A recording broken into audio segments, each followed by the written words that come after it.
I'm an admirer of Dorothy Day, the American Catholic worker who courageously served struggling individuals and groups in smoggy New York City. St. Paul's words, "One never hates one's own body, but feeds it and looks after it," in his letter to the Ephesians, prompts me to think of Dorothy. Dorothy Day wrote in her diary, "But this aging flesh, I love it. I treat it tenderly. But also I rejoice that it has been well used. That was my vocation, a wife and mother. I gave myself to husband and children. My flesh, well used, droops, my breasts sag, my face withers, but my eyes and lips rejoice and love and laugh with happiness."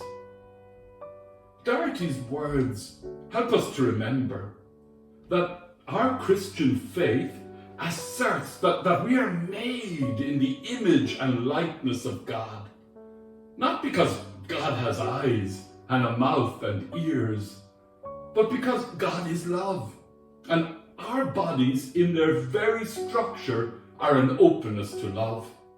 The poet William Blake memorably puts flesh on these reflections, writing, "For mercy has a human heart, pity a human face, and love the human form divine, and peace the human dress."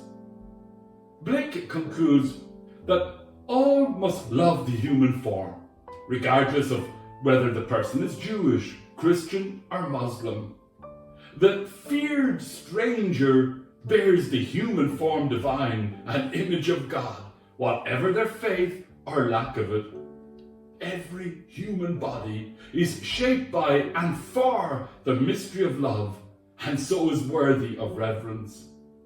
When I think of Dorothy Day, who, like Joshua in our first reading, committed to a life of service, I recall the crowded and foggy streets of New York where Dorothy ministered to hurting individuals who stumbled to survive from one week to another.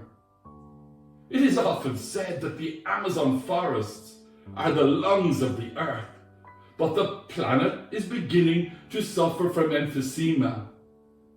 Dominican Timothy Radcliffe points out that in the urban sprawls in which most of humanity lives now, people pant for breath.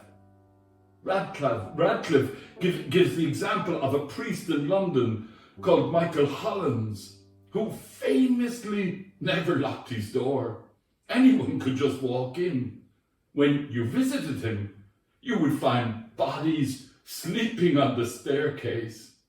Thieves helped themselves, and he did not object. Once Michael found a thief in his office, helping himself to his money. He let him have it and made him a cup of tea. Such vulnerability is beyond most of us, but it is one way of getting rid of excessive possessions and so opening oneself to the gifts of God.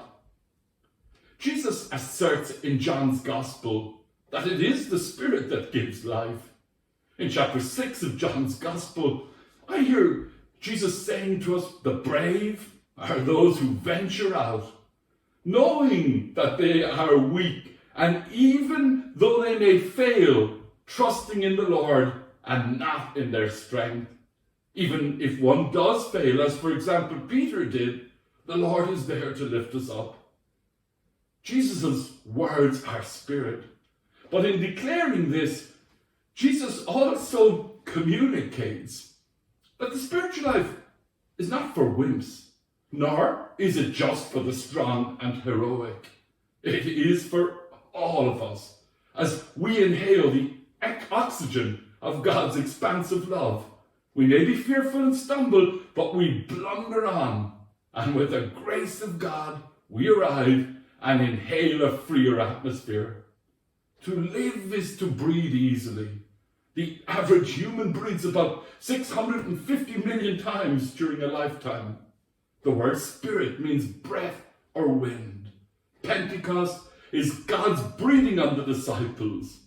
Breathing is fundamental to life, the most intimate interconnection between our bodies and the rest of creation. St. Paul tells us that the church is Christ's body and that we are Christ's living parts. Jesus' words are spirit. They are breath, enabling us to pick ourselves up again and again when we stumble. God's Spirit fills our bodies with love and resilience so as to stand up when we stumble and to be able to serve and minister to those who are tired and fragile. Amen.